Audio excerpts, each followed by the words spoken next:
Good evening and welcome to tonight's screening of Love Thy Neighbor, a Christian view of race and racism in Charlottesville. My name is Robert Cunningham and I'm a pastor and the director of Reformed University Fellowship at the University of Virginia, and I'm excited to co-host and partner in this event together with First Baptist Church.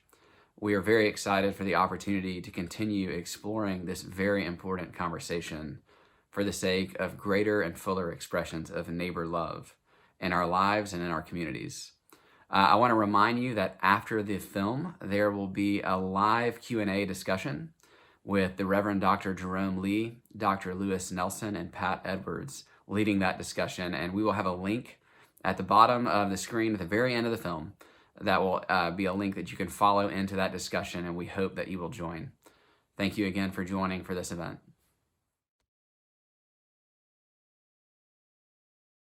So the Robert E. Lee statue, when it's unveiled, it's the final of the four to be unveiled in 1924. There's a whole series of urban performances that are associated with the unveiling of the monument. And so in the same week that the Robert E. Lee monument is unveiled, First Presbyterian Church, which is on that square, which looks at the unveiled monument, the minister of that church includes in one of his sermons a description of the social life of the South before and during the social life of the South before and during the war, with all that made it ideal and charming, right? So the life of the South is now represented as ideal and charming.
This is the 12th or 13th iteration of a tour that started this past summer.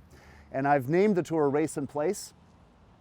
And the tour comes from the place where, obviously we've been talking about race in Charlottesville in really sort of acute ways over the last 18 months. And I came quickly to realize that many of my white Christian friends were largely unaware of the history of racism and how it actually has profoundly shaped the city of Charlottesville over the last 200 years. And so it's not that many of my white friends were, sort of rejected certain dimensions of history. They just really were unaware. There was just a lack of knowledge.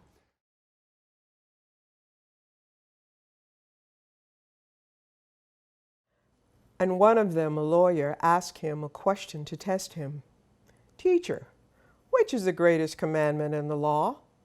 And he said to him, "You shall love the Lord your God with all your heart and with all your soul and with all your mind. This is the great and first commandment. And the second is like it. You shall love your neighbor as yourself. On these two commandments depend the law and the prophets."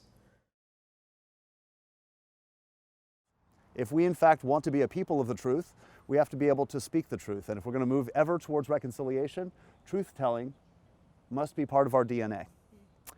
And when Jesus was asked, what are the most important commandments? He said, to love the Lord your God with all your heart and all your soul and all your mind. This is the first and the greatest commandment. And the second is like unto it. Love thy neighbor as thyself. On these two commandments hang all the law and the prophets. And we cannot possibly love our neighbor if we don't know our neighbor or know our neighbor's story. the history of race in Charlottesville can only begin really with the West African slave trade.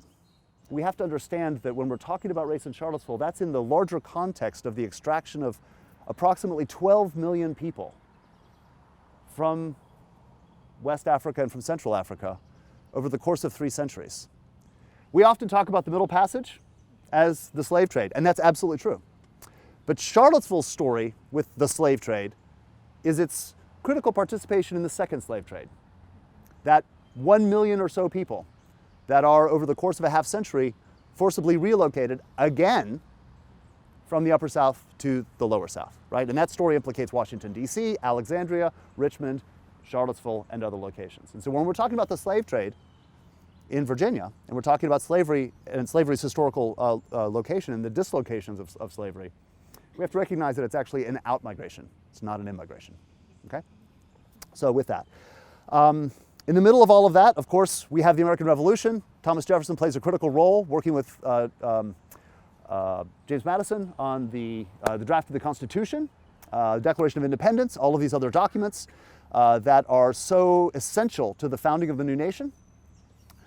Those documents declare the centrality of human freedom and liberty and democratic processes, while simultaneously never dealing with the cancer within, which is the institution of slavery, right?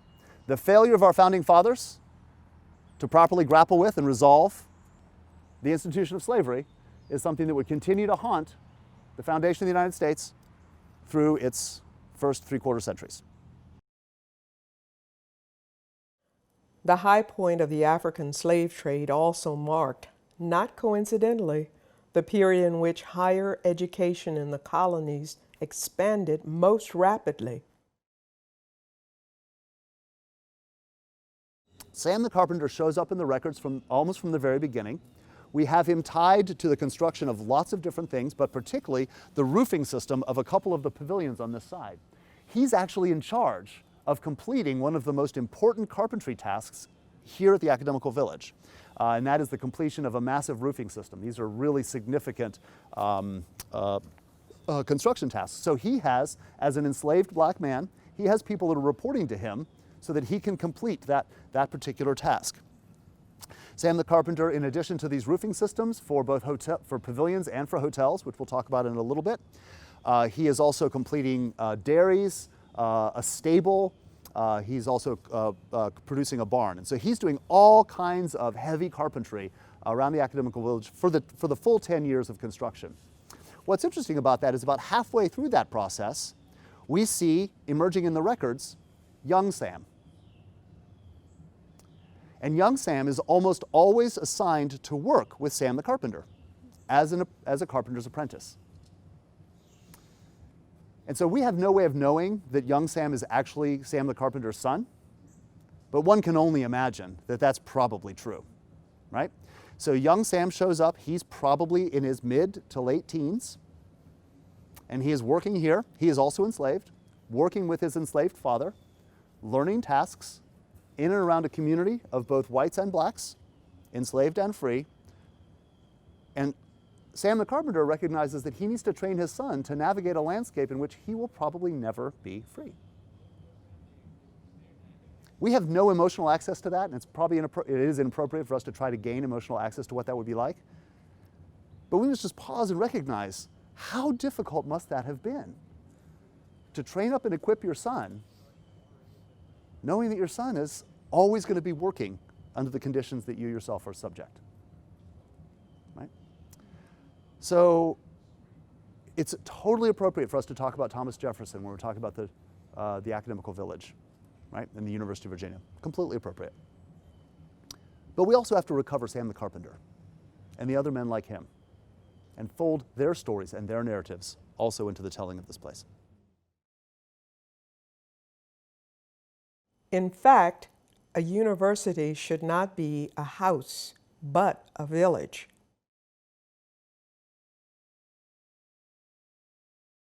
So while we were up on the lawn, the view that Thomas Jefferson wanted us to see of the Academical Village, how many stories were the pavilions? They were 2-story buildings. How many stories are the pavilions? Turns out they're 3, right? So Jefferson is a bit of a genius designer. He uses topography in brilliant ways. So he has terraced the ridge, and he has built buildings on both sides of that ridge, which allow you to visually consume the academical village from one particular vantage point, and all you see are elevations that are primarily associated with white people, right? Which means that these three-story buildings, the spaces that are explicitly associated with African Americans, are out of view, right? He is designing away the visibility of the laboring black body. Given his recognition that slavery has despotic tendencies, and he's building an idealized university for the formation and graduation of citizen leaders, of course he's going to do that. He's already done this really well at Monticello, right, many years before.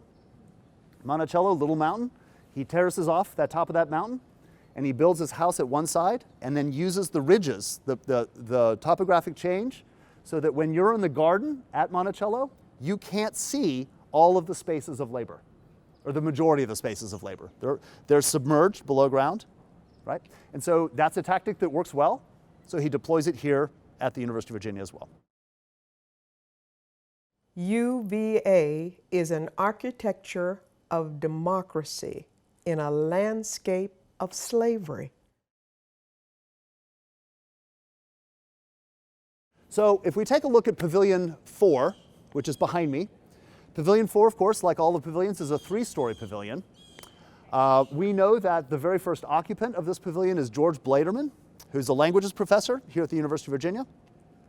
And upon his arrival, or soon after his arrival, he actually purchases Lucy Cottrell. Lucy Cottrell is born at Monticello. She is part of the, one of the families that is enslaved by Thomas Jefferson at Monticello. But at the moment of his death, one of the things we know about Thomas Jefferson, of course, he dies terribly in debt. And his sons-in-law primarily have to liquidate the estate. One of the best ways to do that, of course, is to sell off assets.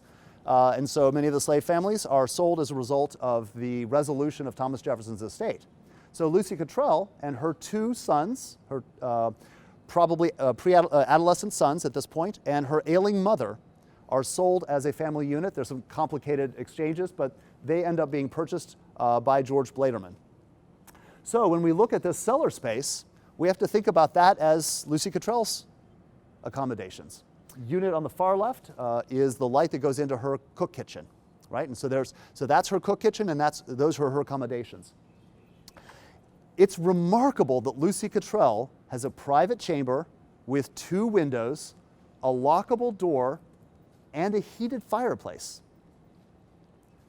Those are really, really lavish accommodations for an enslaved person in this period, right?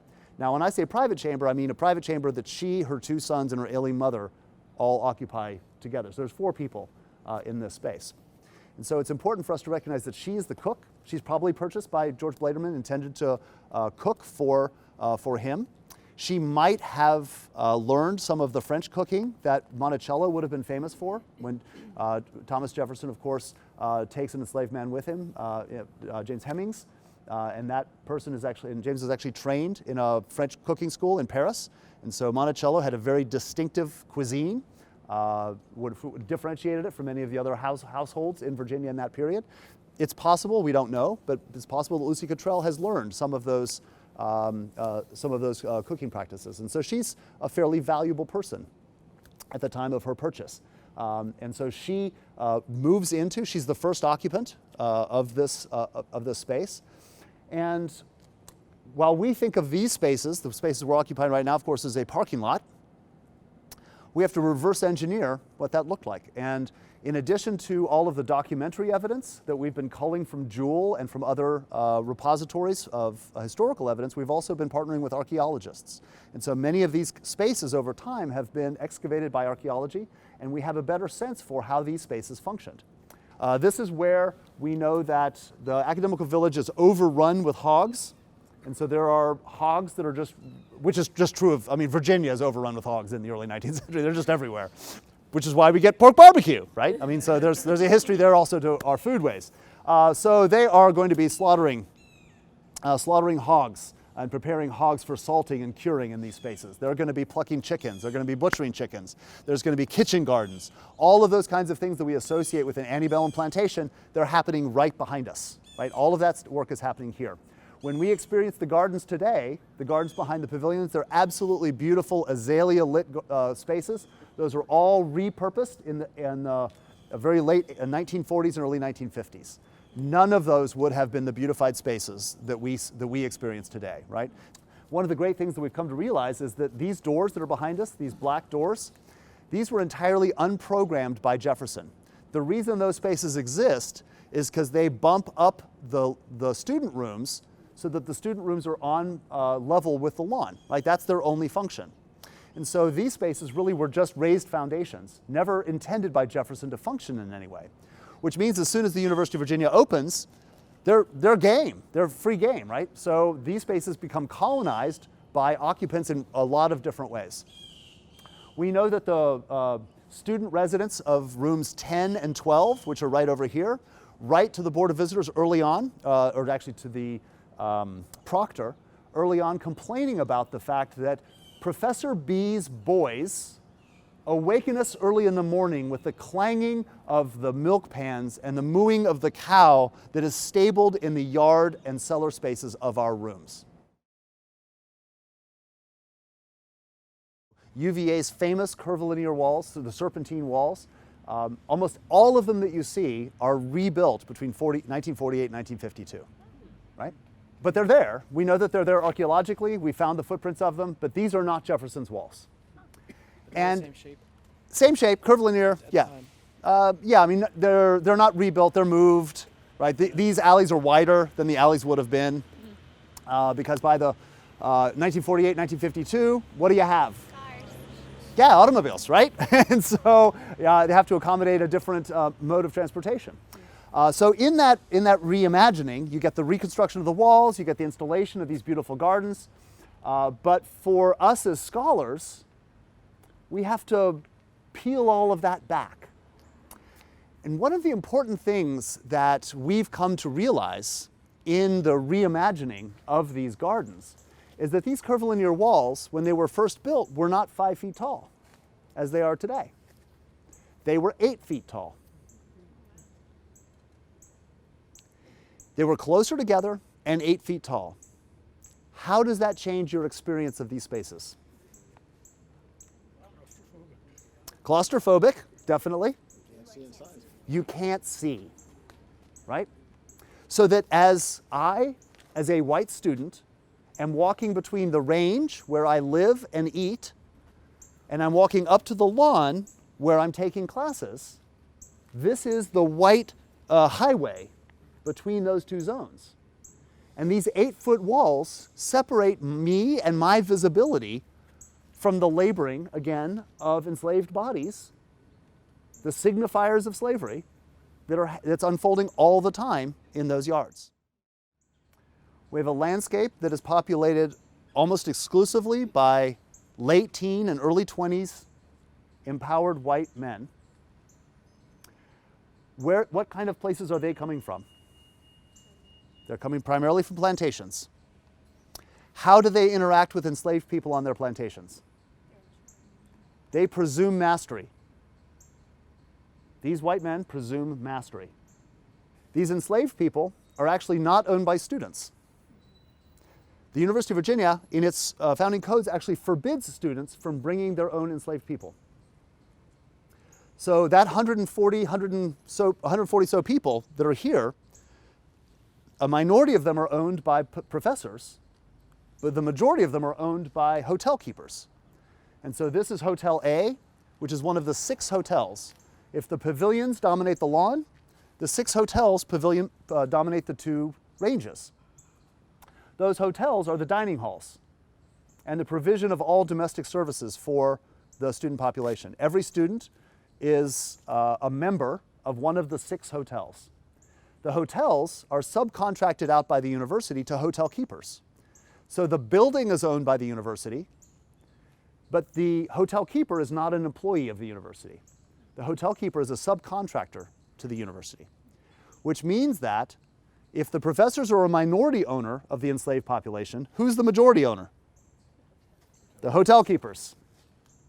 And so a huge cadre of enslaved people are living and operating out of these hotels to provide the daily services for students, which is blackening shoes, starting fires, providing a bucket of cold water, weekly washing laundry, sweeping out the rooms.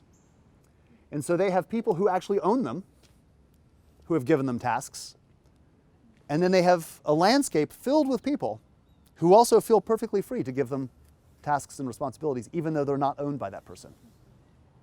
And so movement, navigating this landscape, is really important, because these enslaved women primarily are doing their very best to avoid encountering the students, because they've already got a full day, right? They've already got a full day of tasks. Raising for us the question, what happens when they do encounter these students? Beatings and rape. And that's just a hard truth we have to come to grips with. It shows up in the records. And so moms raising children, some of those children, the product of rape, are laboring constantly to provide services for people who abuse them. And that's the whole of their life. They're desperately trying to build relationships with other enslaved people, build families, healthfully raise children, and make it to old age.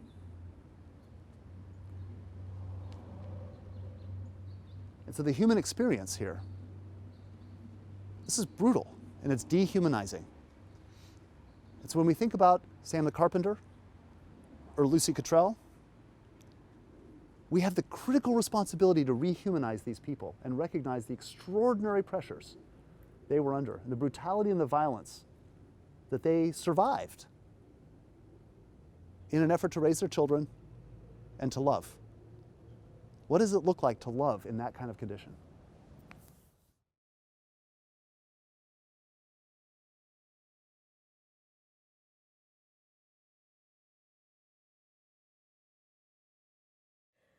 Then God said, "Let us make man in our image, after our likeness." Jefferson, from the very beginning, builds into the educational system the pursuit of medicine, right? And he wants to ensure that graduates have the capacity for exposure to scientific medical training. That requires human dissection.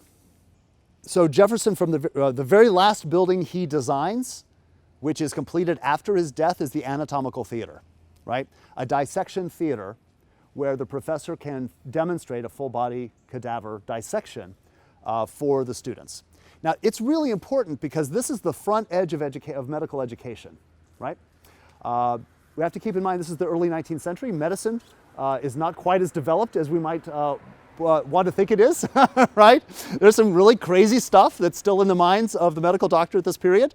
And so this is engaging in scientific medicine, evidence-based medicine. That's a really kind of remarkable and very, very progressive idea in this moment.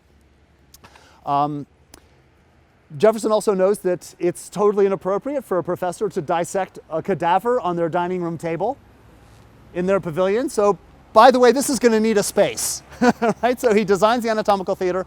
The anatomical theater stood right here. You can see that concrete block just poking out through the mulch. That concrete block is the very center of the building that was the anatomical theater. The standing line would have been that the University of Virginia and MCV and lots of these other schools are dissecting felons. Turns out that's not the case, right? The numbers don't work. The majority of the people that are being dissected are recently displaced enslaved African Americans. There are a few early accounts where students are in conflict with local plantation owners because they have trespassed on that plantation owner's property and are exhuming recently deceased African American so that they can complete their coursework by demonstrating a full body dissection. And so in the earliest years, the students are actually going out and providing for themselves these cadavers by exhuming them. A few years ago, we came across a cache of letters by Professor Davis, in which he is involved in setting up a institutionally supported provision of cadavers. The source are graveyards in Richmond, and these bodies are being exhumed by people called resurrectionists. And so the way this works is that the University of Virginia, via Davis, is setting up a system in which we're paying resurrectionists in Richmond to go, basically to hover around the edges of the free black and the enslaved black communities, figure out when a burial has happened, exhume the body, pack the body in a barrel, probably with some sawdust for short-term preservation, get that to the train station in Richmond, whereby that body or groups of bodies are then brought to Charlottesville. And a man by the name of Anatomical Lewis, who lives in the yard of Pavilion 7. He lives in a shack in the yard of Pavilion 7. It is his job to go recover the bodies from the train station and prepare them for the students for dissection. After dissection, it's also his job to clean up the room. We also know that according to African American oral history, that this is tied directly to the extension of slavery from life also then into death, perpetual slavery. He, the resurrectionist, says the weather having been so warm here that the subjects are all in incipient putrefaction when buried. I have reconnoitered the grounds myself, and the only colored burial I have noticed, the coffin was already sprung from the decomposition. We also have to assume that Anatomical Lewis, at some point in his life, is preparing for dissection the body of someone he knew. Let me also, just in closing on this section, keep in mind that this is not just the University of Virginia that's doing this, right? This is also true of the University of Pennsylvania, MCV. This is commonplace. Richmond is a core source of those cadavers for lots of medical schools because it's a big city. This practice of the provision of African American bodies, cadavers, for dissection by students taps into a theoretical conversation that's happening in the same moment. And that is, what are the origins of the species? Right? This would then eventually be, at least in the sort of scientific realm, settled by Charles Darwin in the 1850s.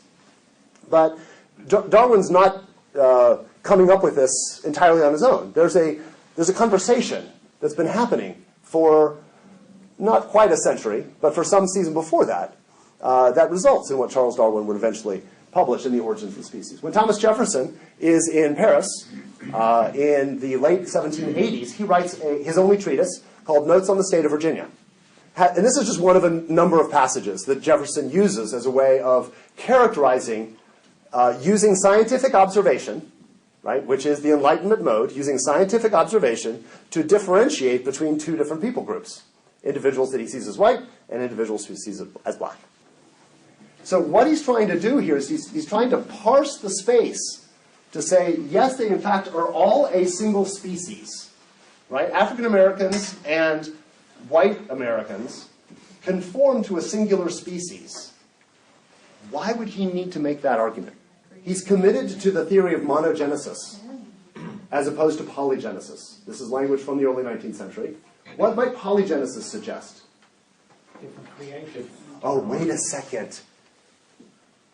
God only made one man and one woman, right? And so his scientific evidence and his commitment to monogenesis, the singular story, collides.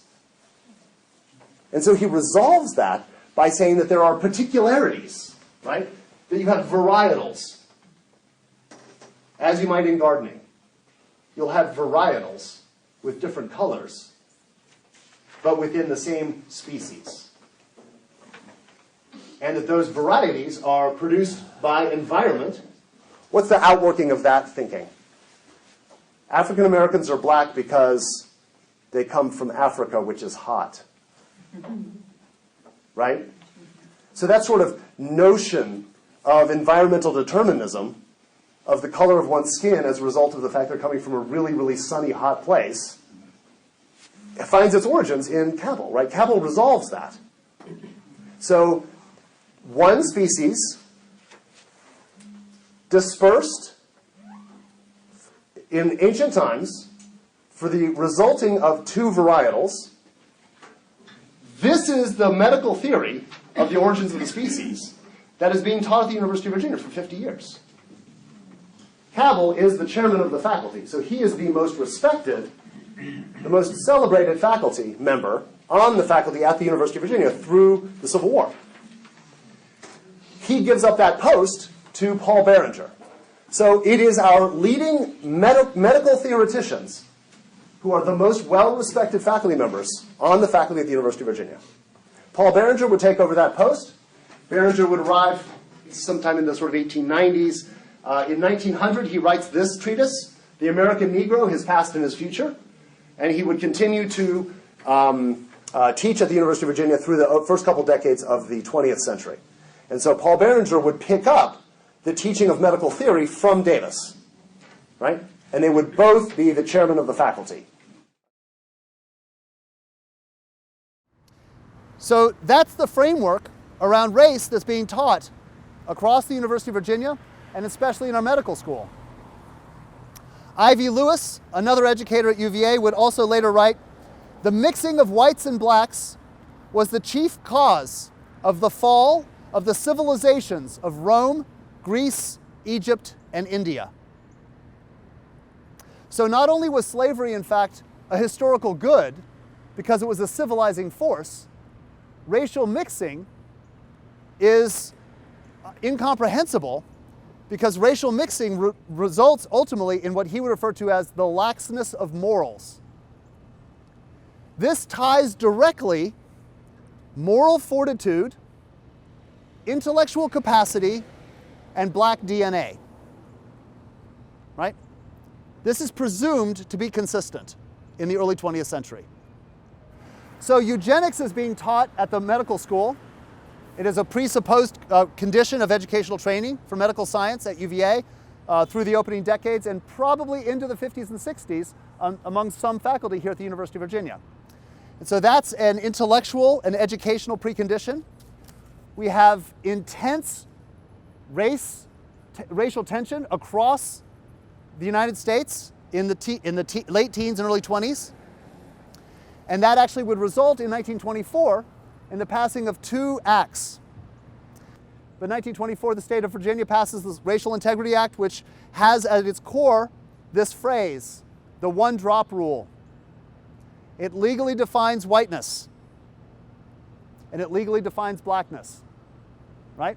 Any racial mixing, because of the laxness of morals that interracial engagement results, not even marriages, just interracial mixing results in the laxness of morals. Therefore, segregation is essential for the success of our democracy in ways that slavery was a good for the savages coming from Africa. These are all consistent thoughts, right? It's very hard for us to access that framework. It should be very hard for us to access that framework. But this is commonplace language in the early 20th century. The second act that would be passed is what's called the Eugenical Sterilization Act. So based on the supposed truth of eugenics, those individuals that had moral, structural, intellectual shortcomings should not be allowed to reproduce. And so they were sterilized, resulting in, over the course of about 50 years, 7,000 sterilizations in the state of Virginia.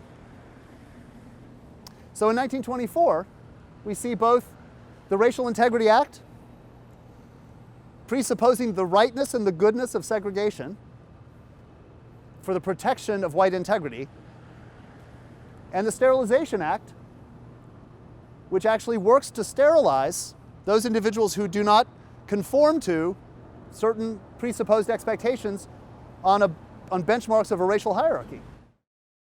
So many people think that racism is this mysterious thing, but it hits and causes health disparities right at a personal level. So I'm a mother of 3 children. You're a parent as well.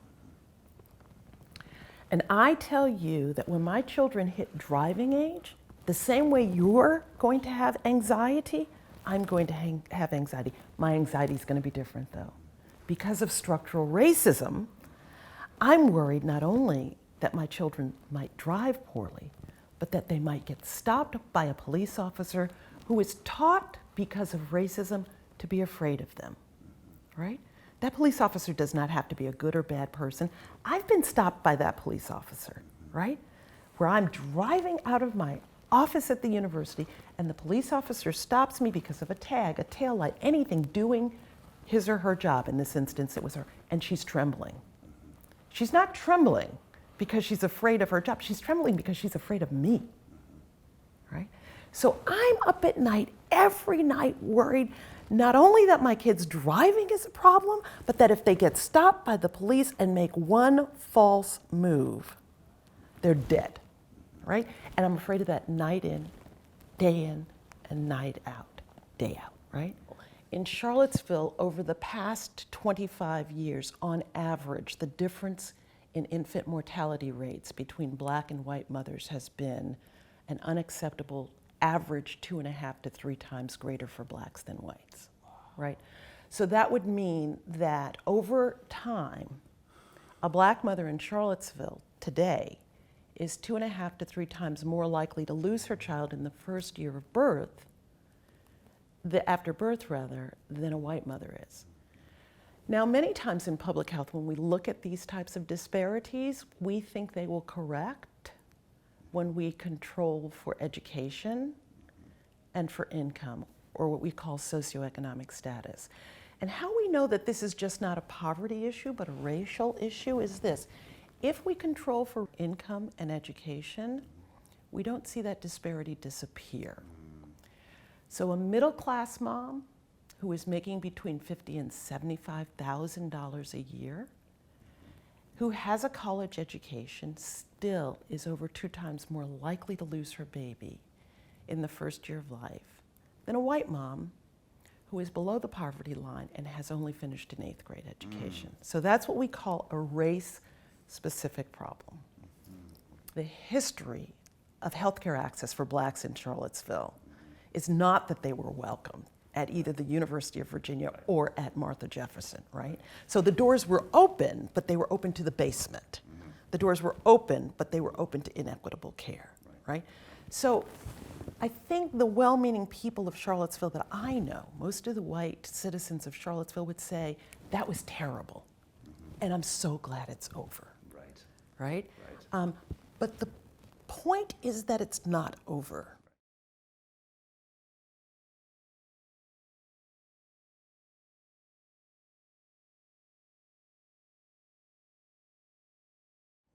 A person who gets ahead by oppressing the poor or by showering gifts on the rich will end in poverty. As early as 1863, the Black congregants of First Baptist Church petitioned for the establishment of their own church. And so we see the migration between 1863 and 1865, the establishment of the first wholly Black Baptist church in Charlottesville, and that's First Baptist Church. Not that building, but that site.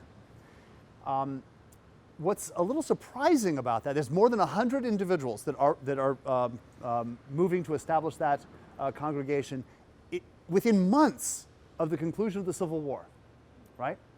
And so there's a kind of commitment to the establishment of Black institutionalism and Black identity within months of the echoes of the Civil War, which is really sort of astonishing. It is also the aggregating of the formerly free black community. And so here we have to step back just briefly to recognize that African Americans in Charlottesville and most other cities in this period, in all other cities in the South in this period, are divided between the enslaved and the free. There has been, over the 19th century, the growth of a free black community. Those individuals who have been able to use the generation of wealth to then purchase their own children out of the institution of slavery and give them an identity as a free person of color, right? So that by the time of the Civil War, particularly urban centers have these populations of free people of color. That community of free people of color then they already have some established wealth, right? And they have the capacity to band together to establish this church. Now, it is not at all an accident that the location of that church is right on Main Street. Okay? The major public thoroughfare through the city of Charlottesville. They're claiming a space in the public square. They're planting their flag as a black institution in the landscape of the city. That's a courageous move. And that courage comes from the promise of Reconstruction. Right? At the end of the Civil War, there is this season that we don't tend to talk a whole lot about, which is the political reconstruction of the South. The forced enfranchisement of African Americans, their defense to the right of the vote, and this results in this season of particularly the 1870s, of black presence in legislative bodies. This is a really important factor for us to recognize. African Americans are elected to Congress and to the House of Delegates.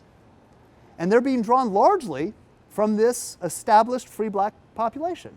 Individuals who have been educated, who have begun to develop wealth, right? But by the 1880s, that's no longer true. There's a profound difference between the 1870s and the 1880s in terms of the racial inclusion of our governing bodies. What is that? It's the collapse of Reconstruction in the Compromise of 1877. The Compromise of 1877 brought Rutherford B. Hayes, a Republican, into the White House. Now we have to recognize the Republicans are actually the racial progressives in this moment, right? So Rutherford B. Hayes is brought into the White House, but it's a hotly contested presidential election, and so there has to be a compromise for that conclusion. So Rutherford B. Hayes, a progressive, gets the White House, but what the Democrats get is the withdrawal of federal troops from across the American South. The reason African Americans are enfranchised in this season is because the federal government has made a military and a political commitment to ensure that enfranchisement, and that is what we call Reconstruction. Reconstruction ends with the Compromise of 1877. And so the progressives get the White House, but the Democrats get full authority back over the South. That's a really, really important moment in Charlottesville's racial history. So that when a second congregation is established, Ebenezer, it's built here, right?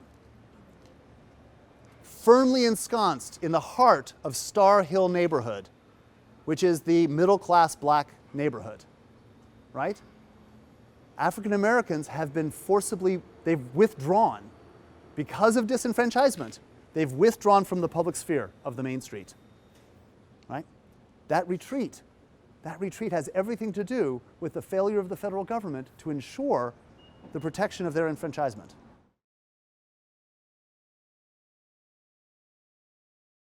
Although Albemarle County elected James Thomas Sammons Taylor as one of the 24 African Americans elected to the 1867-68 Virginia Constitutional Convention, The slow erosion of black political agency in the following decades resulted in the passage of the 1902 Virginia Constitution, passed by an all-white convention, and the institution of poll taxes, effectively delimiting black voting for more than 60 years.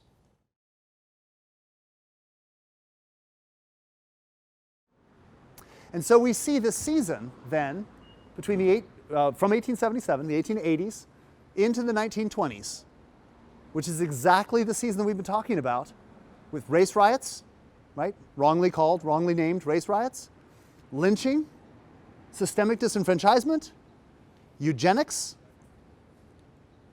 Middle-class African Americans begin building a deep infrastructure of their own neighborhoods. And that's what Star Hill is. Star Hill, the neighborhood behind me, emerges in this period as the safe space for middle-class African Americans.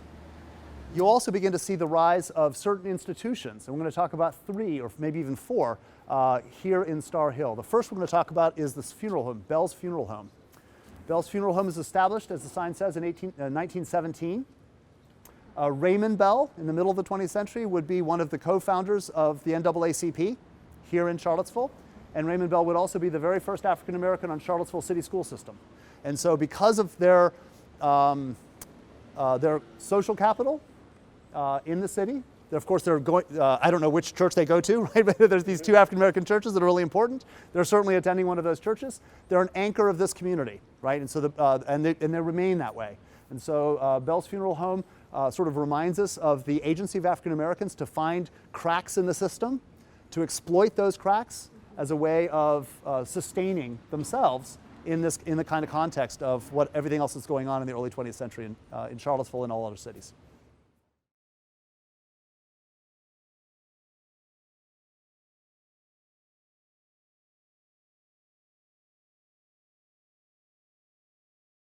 If anyone says, "I love God," and hates his brother, he is a liar. For he who does not love his brother whom he has seen cannot love God whom he has not seen.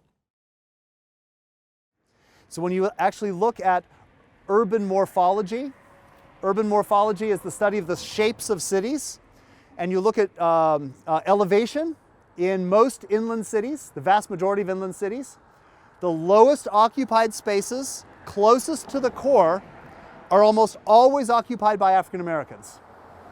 So this spine, which is predominantly occupied by some white occupied houses, but primarily the commercial zone, white managed commercial zone, has behind it and below it on both sides the principal African American neighborhoods. This is a particularly important bridge because this bridge goes over and has since the mid-19th century gone over a railroad track and was often the dividing line between the 2 halves of the city. This particular bridge was declared in the late 20th century the Drury-Brown Bridge. It was named as the Drury-Brown Bridge. Drury-Brown is one of Charlottesville's most important African-American civil rights leaders who nobody knows anything about, right? Drury-Brown in 1964 co-founded MACA. MACA, which is now associated with some gyms and other sort of infrastructural investments for African Americans, primarily African Americans in the city, was founded as a civil rights nonprofit organization intended specifically to eradicate poverty for African American families in Charlottesville. Drury-Brown did that work for 30 years, dedicated 30 years of his life to reinvestment of Charlottesville's African American community. And soon after his death, this bridge was dedicated in his honor.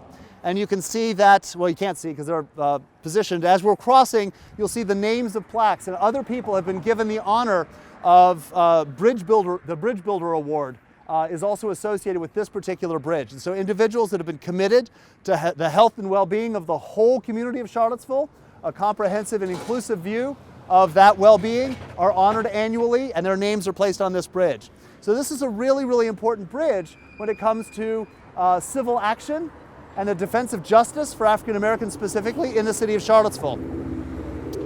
Drury-Brown was committed to that work because he lost his father at the age of 3 to a lynching. Which takes us yet to the next difficult subject. I had the great honor of participating about 3 months ago now this summer on a pilgrimage that was organized by Jelaine Schmidt, a UVA faculty member, and Andrea Douglas, the director of the Jefferson School, where we'll be in a few minutes. It was a week-long pilgrimage from Charlottesville to the Equal Justice Initiative in Alabama. The Equal Justice Initiative is the location of the newly opened lynching museum. It's an incredibly powerful and incredibly important site that is finally giving due justice to the racial violence and the illegal murder of well over 4,000 people,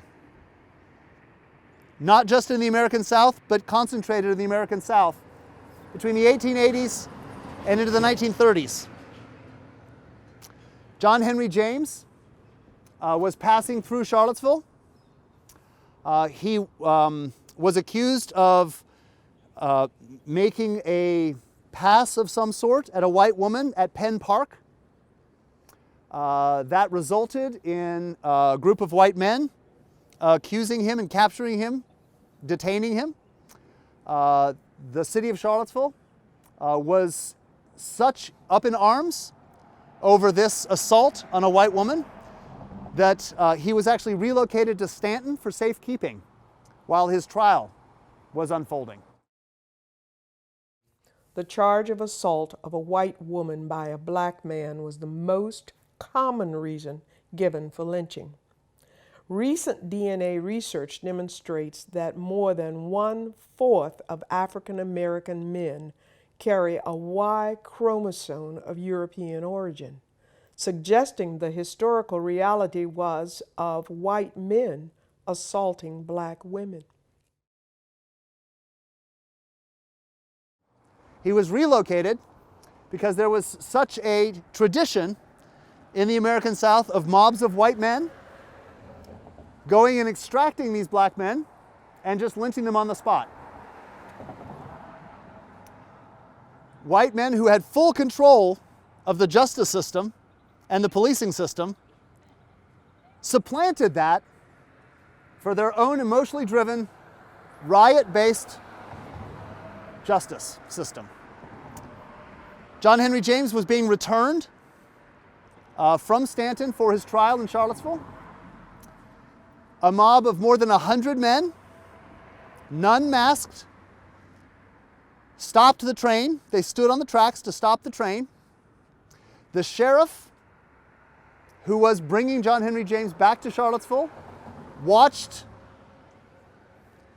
as the men boarded the train, pulled him off the train, gave him a few minutes to pray, and then dragged him to a blacksmith shop just off of what was called Ivy Crossing and lynched him. The sheriff was there and saw the whole thing unfold. 100 men, mostly from Charlottesville. That's going to be inclusive of people at the University of Virginia. No one was prosecuted. Not a single name was ever mentioned. That should be horrifying and terrifying, but it was also commonplace. So John Henry James's local story reminds us that the Albemarle County and Charlottesville are part and parcel of a landscape, a broad landscape of violence, racially motivated violence across the American South and beyond the American South in the late 19th and early 20th century.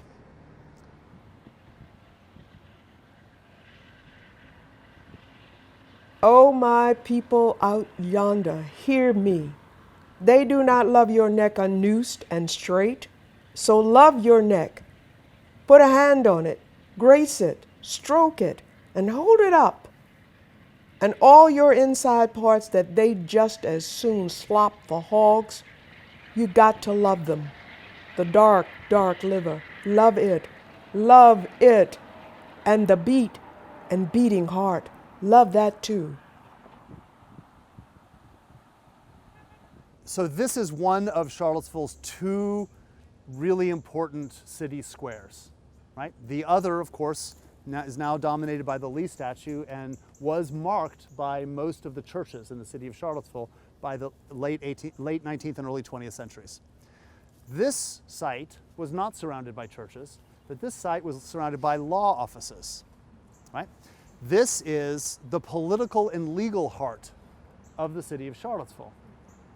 And it has been since the late 18th century dominated by the courthouse, right? The courthouse, the Thomas Jefferson designed courthouse is a really important fixture. There was, for a long time through the late 19th and into the early 20th century, an alley that ran here. And so this square was actually two squares subdivided by an alley. And this site was dominated by a housing complex called McKee's Row. And it was just a huge boarding house, right? One big multiple unit boarding house, a tenement row. The other important fixture is on the far side of the square, and that's the slave auction block, right? So we do know the location of the slave auction block through into the early 19th century, and that's exactly on the opposite side. So racial disenfranchisement has already been part and parcel of this landscape even before the period that we're talking about. So this is the center of authority and power in the city of Charlottesville. In 1917, two African-American men are charged with stealing a chicken, or accused of stealing a chicken, and they're pursued by a police officer who's armed. They are unarmed. In the midst of that, in the grappling that goes back and forth between these individuals, one of the African-American men disarms the armed police officer and shoots the police officer with his own gun.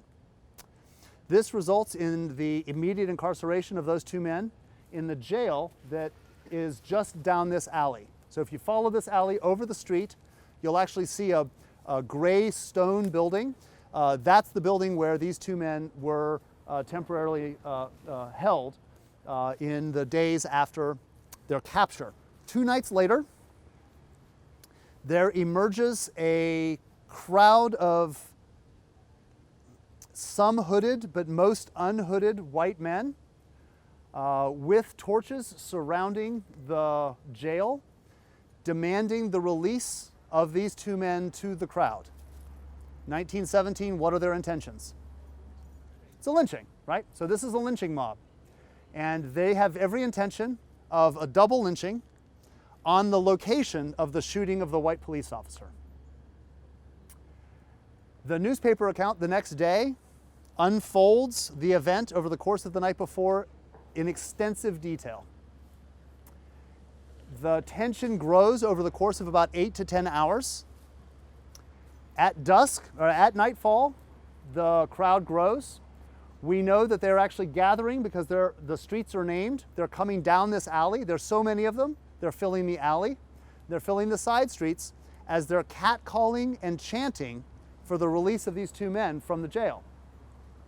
The sheriff and his deputy are standing armed guard at the jail, refusing to have these two men released to the crowd.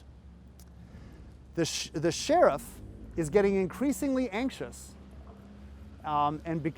because he's heard that reinforcements for the crowd are marching from the university, right? So the first wave of the mob are townies. The second wave of the mob are coming from the university. And that's because we actually now have evidence that Charlottesville in these years has 2 chapters of the KKK, not just one. The University of Virginia has its own chapter, right? And so this is the convergence of 2 chapters around the intention of an illegal murder of 2 men by lynching. The sheriff is getting nervous because he's heard tell that they're coming. And we actually, the written description has the route that the university men are walking, and it's the route we just took. Their intention is to convene and by force extract the men from the jail. So the sheriff, in a panic, requests reinforcements from Stanton and asks the sheriff in Stanton to put 50 armed men on a train and get them to Charlottesville as soon as possible. Okay, so they're actually loaded on the train and they're on their way to Charlottesville. 50 armed men. The sheriff is not certain that they'll arrive in time, so he calls out the fire department. The fire department the intention is that he's going to ask the fire department to deploy the fire engine, the water pump, on the crowd to disperse the crowd. When the fire team arrives, they realize that the riot is by white men, and they refuse to use their machine to disperse the crowd. In fact, many of them join the crowd. Cooler heads eventually prevail, and over a many hour conversation between the sheriff and the crowd eventually disperses and goes home. And so this doesn't actually show up as a lynching because it's an unsuccessful attempt. But now I want you to remind me, what's the urban environment in which this is all happening? What building is here? McKee's Row, largely black occupied tenement. They're looking out their windows all night long at this event. Okay? So that's happening in 1917. In the August of 1920, Congress makes this radical move of women's suffrage. They actually give women the vote. But I find fascinating Virginia's, and specifically Charlottesville's, response to that. Hear this. Virginia Democrats respond in August of 1920. Negro women are making desperate attempts to register. This is in their mind a serious problem because Negro women are more intelligent than Negro men. Therefore, they're much more successful in meeting the requirements of the voter registration laws. He appeals to women in Virginia to look to Democratic white women of the state, whether they favor equal suffrage or not, to maintain the prestige, the integrity, the traditions, and the honor of Virginia by voting. And so what we actually have embedded in this claim, this appeal, is white men in Virginia appealing to white women to vote to ensure that those votes outweigh the votes of all African Americans. So racism is a greater fear, is a greater driver than is the rise of suffrage. And months before this monument is unveiled, the KKK in 1921 of that summer have a meeting. So it's unveiling in October, they're meeting in August in the courthouse. The KKK is meeting in the courthouse, and they declare that law and order must prevail. All undesirables must leave town. The eye of the unknown has been and is constantly observing. We see all. We hear all. We know all.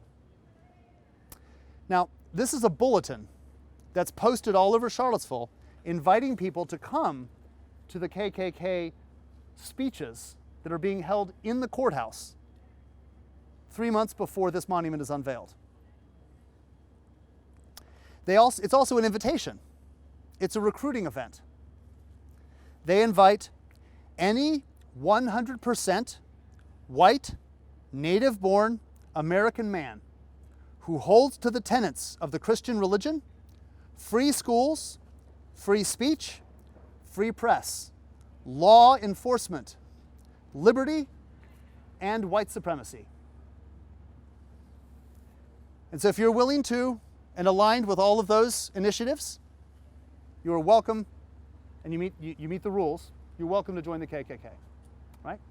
Now, in the midst of all of the other structures of disenfranchisement, which in the late 19th and early 20th century are already at play in Charlottesville, imagine what it means as an African American to read a bulletin on the side of a building that says, "We see all, we hear all, we know all."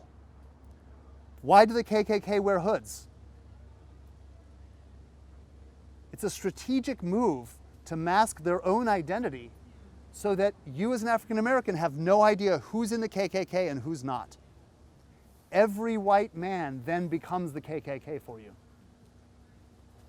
It's the use of costume to exhibit terror in everyday life. And so the fear that an enslaved woman would have at the University of Virginia, navigating that landscape, has not changed. Into the early 20th century, it is still a landscape of terror. And then 2 months later, this monument is unveiled. Let's go take a look at it.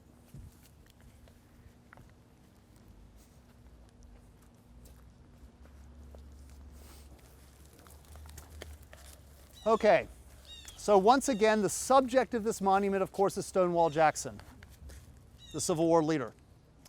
But I want to divert our eyes from the monument to the pedestal. Look at the pedestal for a moment. Who are the figures on the crest of the pediment? Two white people, yes. One male and one female. She is faith and he is valor. They are both winged, which means they're allegorical ideals. What is he holding? The shield of the battle flag of the Confederacy. In the racial hierarchy that we've been teaching at the University of Virginia through the late 19th and early 20th centuries, that informs our medical practices, that informs our education in the classrooms, that supposition of a racial hierarchy has at the very top Aryans. These two figures are Aryans, installed in the 1920s, in 1924. The codes that substantiate the apartheid regime of South Africa are based on scholars who come to the American South to study American race law in the American South. This has all been revealed recently in a Princeton University Press book entitled Hitler's American Model. Hitler and the Nuremberg Codes are inspired by the landscape you've just traversed and the legal and social politics that are at play and that animate this place through the late 19th and early 20th centuries. The fact that we have Aryan figures on a monument in a public space is not an accident. This is the intentional and strategic dislocation of African Americans, real people, and their replacement by idealized, perfected white people.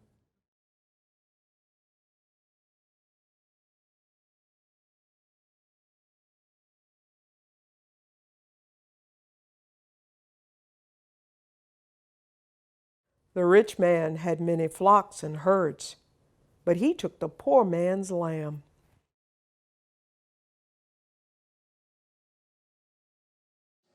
What is the responsibility of the Christian to the economically disenfranchised? Right? Are we in fact supposed to take care of the poor? Turns out there's quite a bit of sentiment in Scripture that in fact we as Christians are supposed to attend to the needs of the poor. Right? How we do that's a different question. But the simple fact that we are in fact intended to attend to the needs of the poor seems to be a pretty constant theme through Scriptures.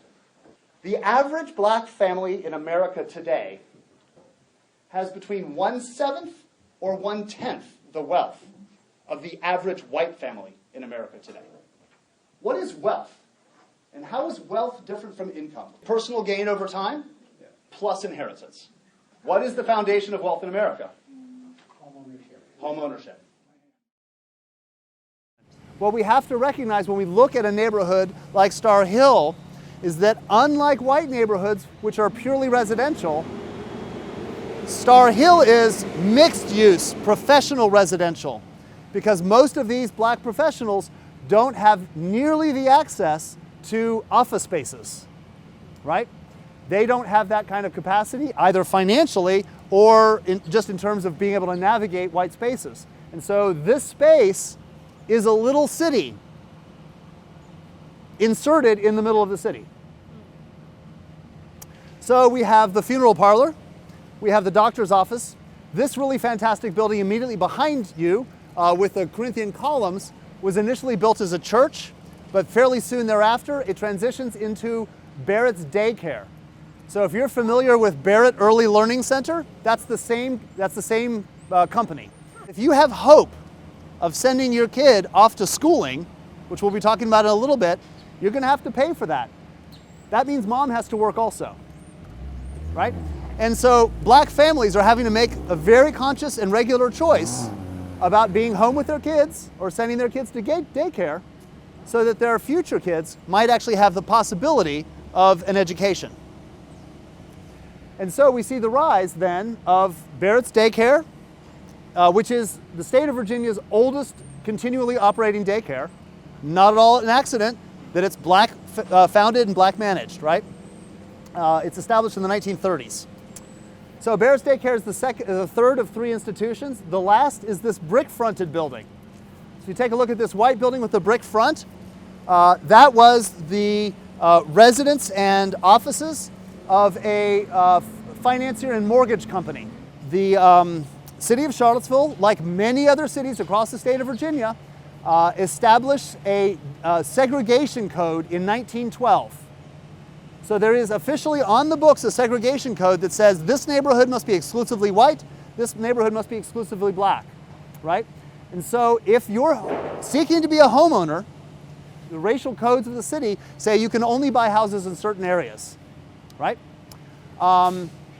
It's also quite clear that banks and mortgage and lending institutions give far better preferential treatment to their white customers than they do to their black customers, forcing African Americans to pay more for the money they're borrowing. So you then see the rise of a black-owned and black-managed banking and mortgage infrastructure as a way of contesting that, so that blacks can actually own buildings. They can own their houses, right? In the early 20th century, there's a middle-class black community that wants to be homeowners. The city of Charlottesville said that's delimited to certain zones of the city, and we're going to make it difficult for you to actually get a loan. That's what structural racism looks like in the early 20th century. Now, the federal government declares that kind of race-based spatial zoning unconstitutional. It makes its way to the Supreme Court. It's declared unconstitutional in 1917. Okay? So one would think that might actually fix the problem. It doesn't. What happens starting in the 1920s is that house builders who are building complexes of houses start writing into the deeds race-based covenants. So a housing property will have all kinds of covenants. The house has to be set back so far from the street. So if I'm developing a couple blocks of housing, there's going to be all kinds of covenants. All of our houses have covenants in them. Many of them are just about conformity to the street. It has to be 2 stories. It can only be 1 story. It has to be built out of these materials. It can only be sold to a white person. Right?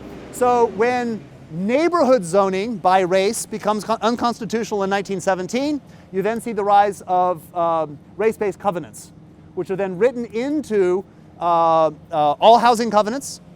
More than 75%, Jordy Yeager is the guy who's doing all the research on race-based covenants right now in Charlottesville, and he's found that at least 75%, maybe more, of all houses built between 1920 and 1968, when the Fair Housing Act makes this also unconstitutional. That's a long period of time. Almost all of Charlottesville's houses have Caucasian race only written into the covenant of the house. Charlottesville remains a city with neighborhoods segregated by race. Here's what happens with that covenant is it does 2 things. One, it permanently segregates the city, right? And so this is right around the time when Jim Crow laws start being enacted throughout the South. You have the black codes, obviously, that followed emancipation. You have this very small window of Reconstruction where African Americans are actually elected in large numbers to the state legislature. Yep. More as a percentage, they had more African Americans in the state legislature then than we have now. Mm-hmm. Right. And Charlottesville Charlottesville's not absent from that conversation. We send state legislatures there. Then you have the emergence of black wealth, right? And so you have John West, who I think is the largest property owner, black or white, around the turn of the century. He owns 95 properties. He owns part of Afton Mountain. He owns the Dairy Building downtown. He owns the building next to the Paramount. This is a very well-to-do African-American man, and I think that scares a lot of white families and white politicians and government officials. And so you see a series of actions that then follow that, right? The statues go up in 1921 and 1924 downtown, the Robert E. Lee and Stonewall Jackson statues. You see different efforts of seizing property, of eminent domain being undertaken throughout the city around that same time too. And that's really, I mean, from 1912 to 1917, we actually pass an ordinance I was that just going to says, ask you about that. yeah, and so this says, and we follow on the heels of Richmond and Baltimore, and so it should be said that, you know, we're not alone in this by any means, but we do pass it. The mayor vetoes it, council overrides a veto, and they pass it, and the ordinance basically prevents blocks from selling. So if a block is predominantly African American, then nobody can sell to a white person who wants to buy on that block. Now, of course, the blocks that were African American are relatively small and few in number in comparison to the predominantly white blocks, and so really this was a you know, a quote unquote equitable way to be racist. 25% of the families in the city of Charlottesville do not make enough money to pay for the essentials of life: food, shelter, clothing, utilities, and the cost associated with working, childcare, and transportation. The majority of those families are African American.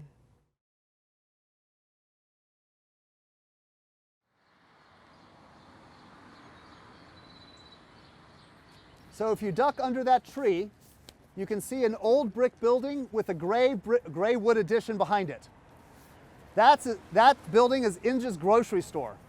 Inge's grocery store from the late 19th century was the black-occupied, black-managed grocery store providing provisions for most of Charlottesville. It's the only commercial building on what was the commercial zone of Vinegar Hill that was not leveled. Okay? So from Inge's grocery store all the way through, do you see the white cupola on the horizon? The white cupola on the horizon is the cupola on Lane High School. It's now the county office building. So exactly in the space of the 3 high schools of the city of Charlottesville, from Lane High School all the way through the Omni Hotel. And you can just barely see the OM of the Omni, the whole footprint of the Omni Hotel.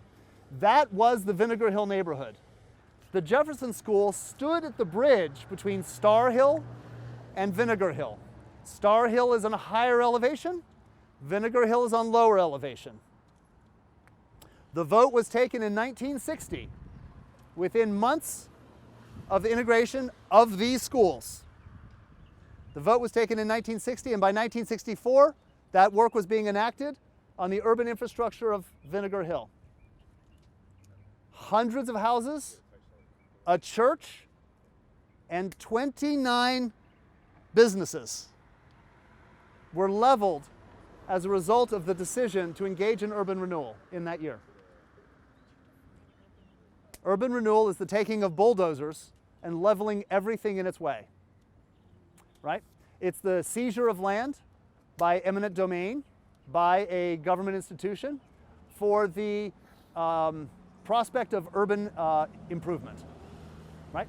Now, it's important for us to recognize that this is actually a progressive ideal in this period. Urban renewal is about improving the well-being of everybody in the city. That's the language of urban renewal. Vinegar Hill has, at this end, houses that look just like the houses that we've walked through in Star Hill, right?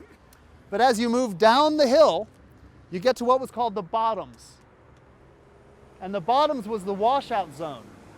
All of this rain would run down a big creek that's now McDonald's parking lot. That was called the Bottoms, and that was filled with shanties. Shanties and the houses adjacent to them that had never had water, power, or sewer. Now we have to recognize that the fact that this neighborhood didn't have water, power, and sewer was actually a conscious choice made by city planners, when neighborhoods, and particularly black neighborhoods, petitioned for the investment by the city for those infrastructures, they were denied.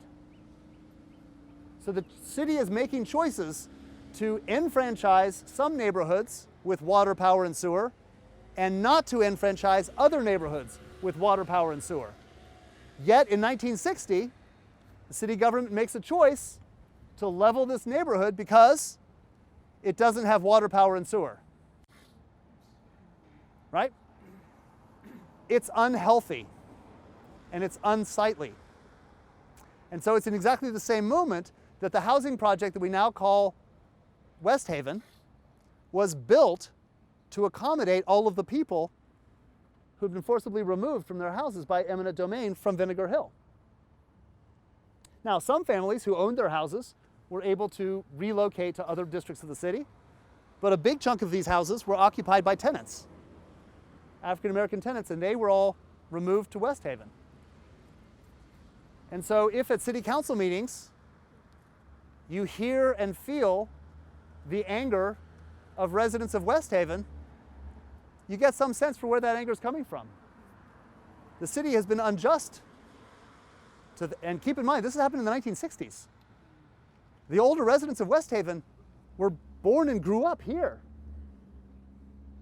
And the painful legacy of that is it was leveled in 1964, and this building is the first building to be built. And it wasn't until the mid-1980s. So this zone stood as a vacated scar of mud for 20 years. Eminent domain presupposes investment. We're going to take this property because we're going to improve it. Charlottesville failed on that second part. They took the property, they relocated the families, they demolished 29 businesses, hundreds of homes, and a church, but then never made any investment. So that African Americans who are walking around this city are walking by the heart and soul of one of their neighborhoods that was leveled with no plan. There was a remarkable emptiness in that pain. In that searing moment, I realized the loss he was describing was, in a crucial way, the collective loss. It was the loss of a massive web of connections, a way of being that had been destroyed by urban renewal. It was a chorus of voices that rose in my head with the cry, "We have lost one another." Root shock is the traumatic stress reaction to the destruction of all or part of one's emotional ecosystem.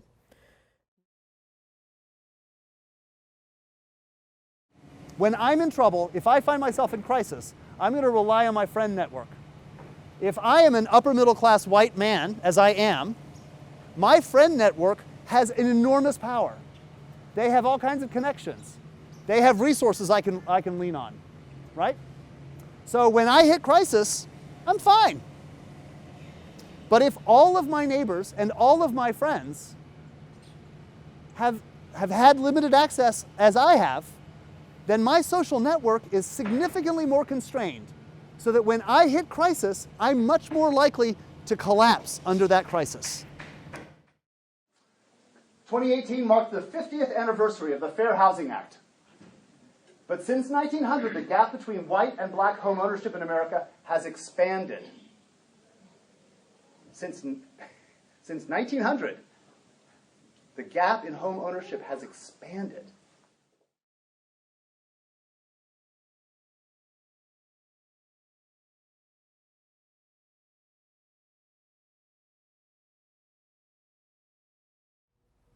Do we not have all one Father?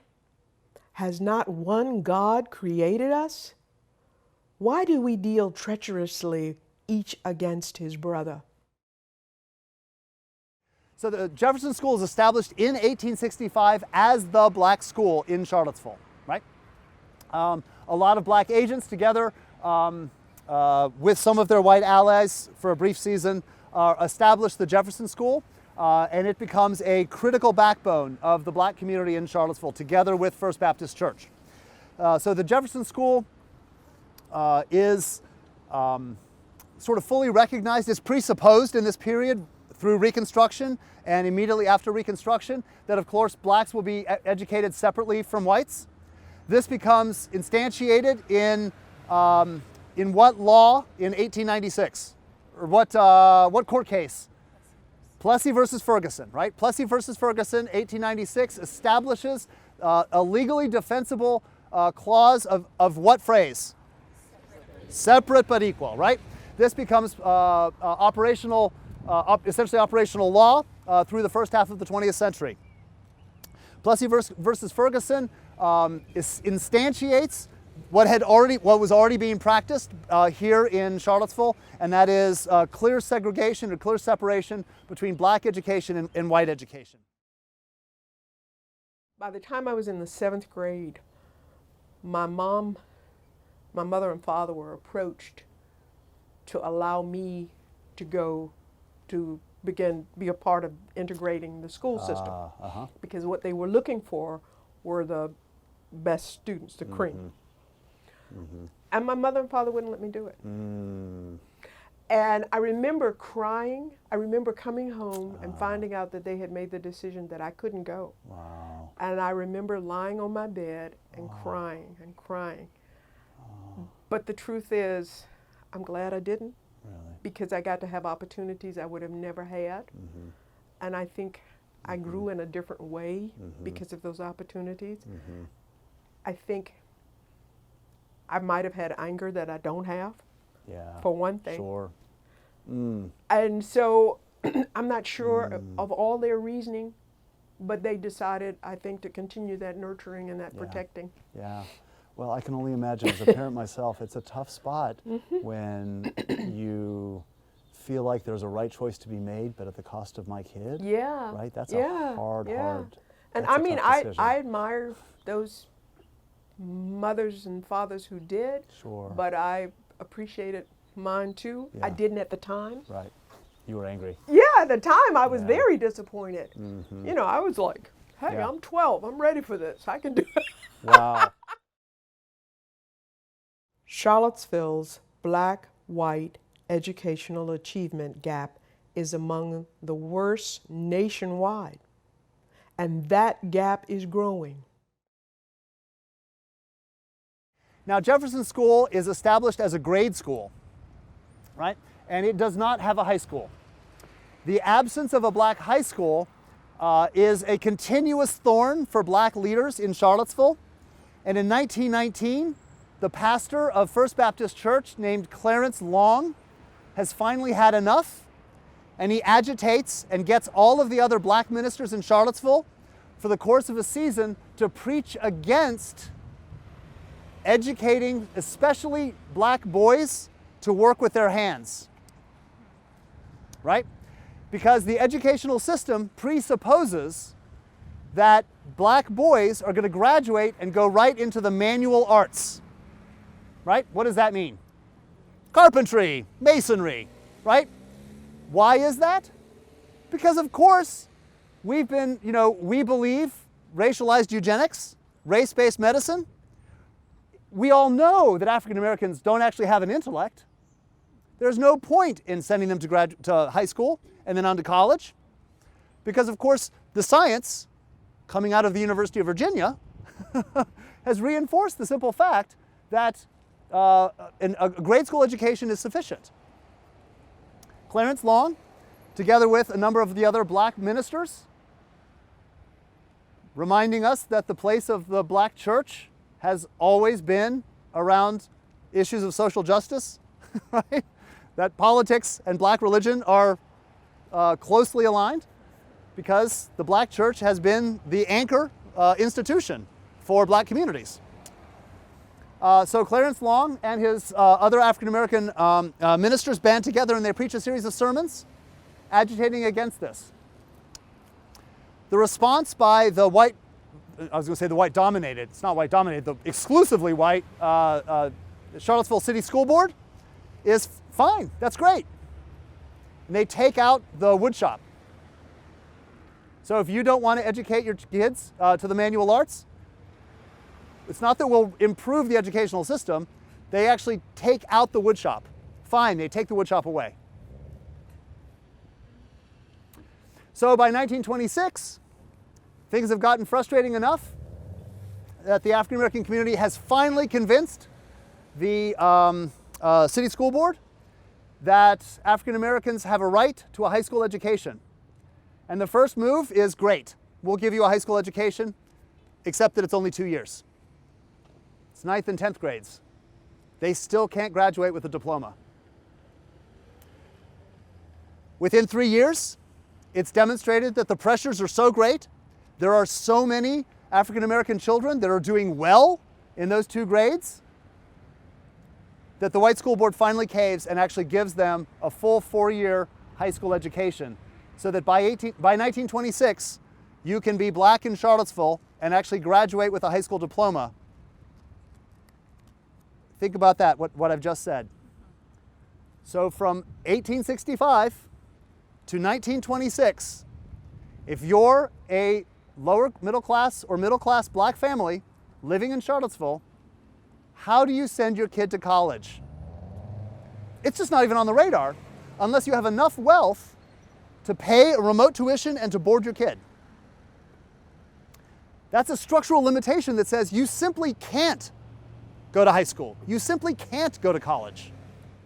So this is the legacy that African Americans have been fighting against by the time we get to the years of the 1930s and the 1940s, right? All of that is in the background for all of this. The Jefferson School, as we see it, has expanded significantly over time. It remains the African American high school until when? 1954. 1954, what? Major case? Brown versus Board of Education, right? 1954, Brown versus Board of Education. The city of Charlottesville participates in what becomes called massive resistance.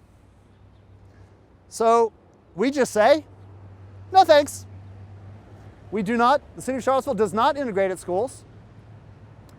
And in the year, a federal judge in 1958, federal judge says, oh, yes, you are. Actually, you are going to integrate your schools. What does the city school system do? It shuts down its white schools. So there is no public education for white kids in the academic year 1958-1959. Now, the Jefferson School continues to operate. It's doing fine, right? There's no closure of the Jefferson School, but all of the white-owned schools, or the white-occupied schools, shut down for that academic year. Except that they don't. It's in that same year that we see the establishment of the Robert E. Lee School. Note the name. We see the foundation of basically a living room and basement high school, well, all schools, elementary through high schools. All of those educational processes, all of that is relocated from the public school buildings into living rooms and basements in white houses throughout the city of Charlottesville. And so there's actually set up a process whereby houses proximate to one another will be a single grade, and all of the kids are going to that grade. And so for that year, they're continuing their education, but in the private residences of Charlottesville's white families. 1959 to 1960, all the public schools reopen. They are partially integrated, except that the Robert E. Lee School continues. It is a painful echo that many of Charlottesville's private schools that are in operation today are also founded in the 1970s with the closure of the Robert E. Lee School. Right? The Robert E. Lee School finally closes, and stops graduating students in the 1970s, and we see a robust private education system emerging in Charlottesville in those same decades. In 1960, the city of Charlottesville puts forward for a vote whether they should engage in urban renewal. Okay? There is a citywide vote. The choice to engage in urban renewal passes by a slim margin. But we have to recognize that that vote in 1960 is still subject to Charlottesville's poll tax. So there's a significant percentage of Charlottesville city residents that can't afford to pay the poll tax to then contribute their voice in that vote. in the year 1960. Voting Rights Act of 1964 would finally make illegal poll taxes, right? So that choice to engage in urban renewal is less than a year from the final forced integration of the school system.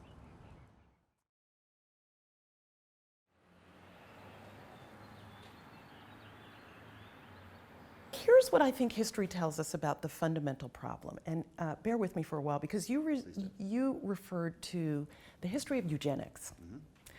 We can go back further to the history of our university's founding patriarch, Thomas Jefferson, right?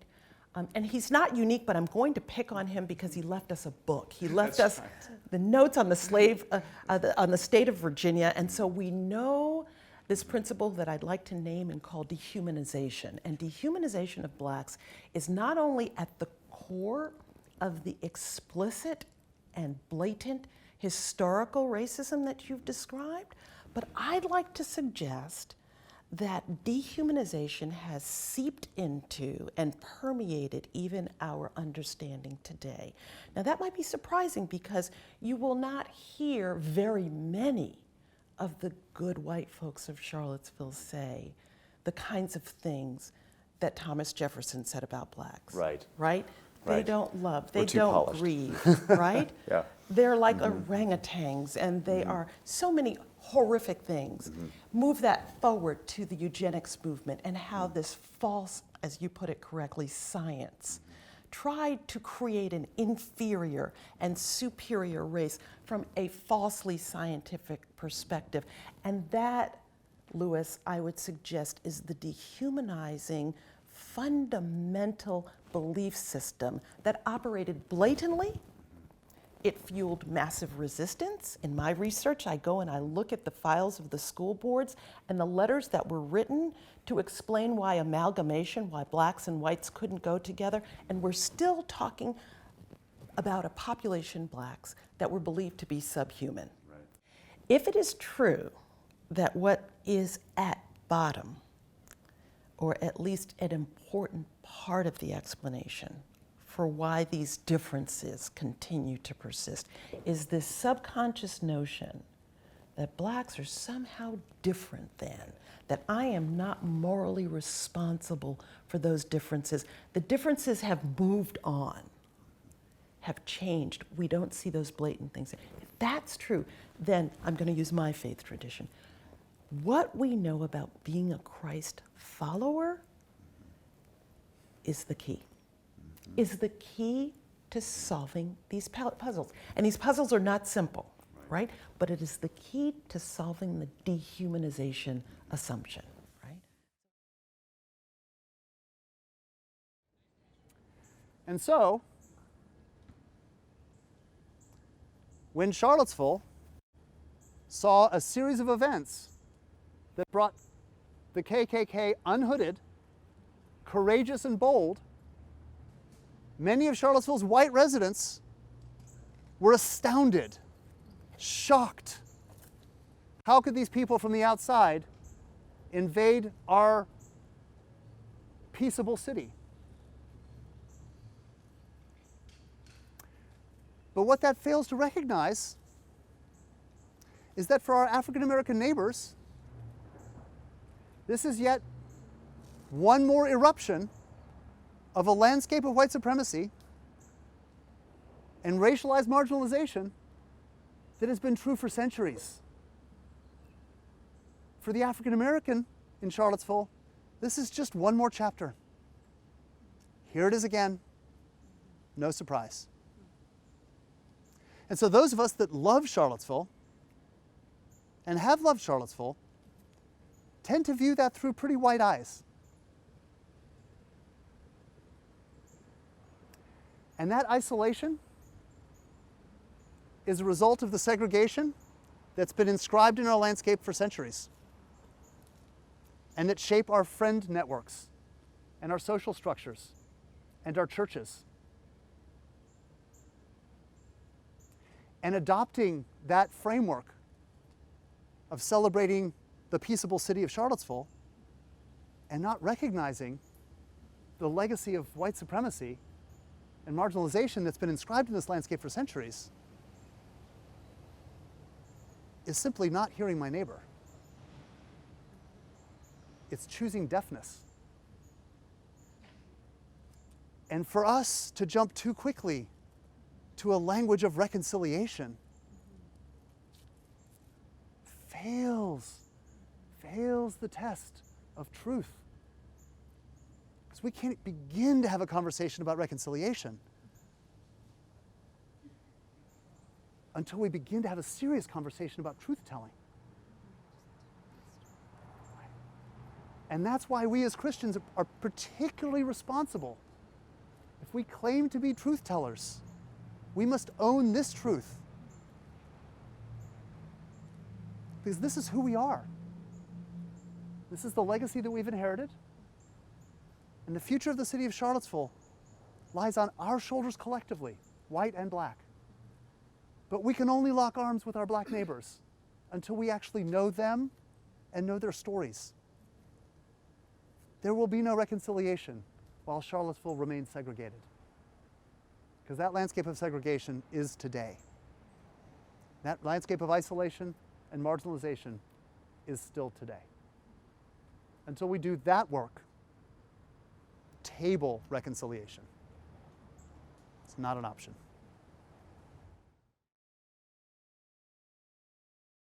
When we think about being a Christian, that is a follower of Christ, what did Christ announce his ministry as? He said, I am anointed to preach the gospel to whom? To the poor, the recovery of sight to the blind, freedom to prisoners, and freedom to the oppressed, right? If my tradition is Judaism, what did Isaiah tell me to? Call and cry out against injustice, right? In both of those traditions, and I dare say in others I know less well, the fundamental equality of humanity is a moral and spiritual mandate that the rest of the world needs to understand. And we have it. We are compelled to live by it. And that's motivation to have the hard conversations. Charlottesville now has an opportunity to go back and revisit dehumanization, racism, and the harms that it caused seriously and continues to cause today out of the moral mandate of love, a concern for the oppressed, for the prisoners, for the poor, and for the blind. We can do that today. And that gives me a lot of hope. I'm deeply encouraged by your hope. And you know what? I'm ready to walk with you in that. Thank you so much for You're taking some welcome. time. Thanks for asking me.